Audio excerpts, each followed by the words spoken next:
Pour ce nouvel épisode judiciaire entre chasseurs et Ligue de protection des oiseaux sur le dossier de l'ortolan. Une dizaine de braconniers déjà condamnés en correctionnel et en appel viennent de se voir confirmer par la Cour de cassation qu'invoquer la tradition ne les autorise pas à capturer ces oiseaux protégés. Patrick Panier, Laurent Montiel.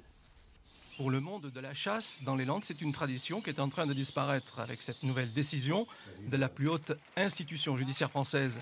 Une condamnation définitive pour 11 chasseurs jugés injustes pour une faute qu'ils n'avaient pas le sentiment de commettre à l'automne 2015 sous le couvert d'une tolérance administrative. Je crois que c'était les mauvaises personnes qui étaient sur le banc des accusés. On a condamné des gens à qui on avait donné des autorisations. On a condamné des gens à qui on avait dit « vous pouvez y aller ». C'est ça que l'on regrette aujourd'hui. La fédération et même les chasseurs ne se sont jamais échappés, eux, sur les questions de protection de l'environnement, sur la question de la biologie du brun ortolan. Pour la deuxième fois et sans surprise, la Cour de cassation n'a pas retenu la tolérance ou la permissivité invoquée par la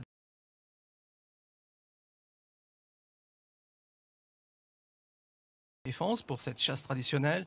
La bataille judiciaire étant perdue, le dossier ortolan pourrait réapparaître sur la scène politique.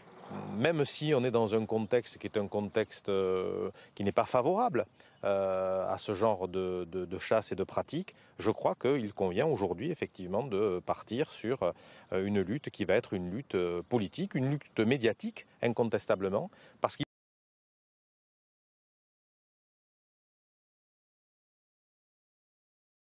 s'agit désormais d'obtenir des dirigeants une dérogation à la directive européenne. Prochainement, la Cour de cassation doit se prononcer sur un dossier similaire pour 11 autres chasseurs d'ortolan.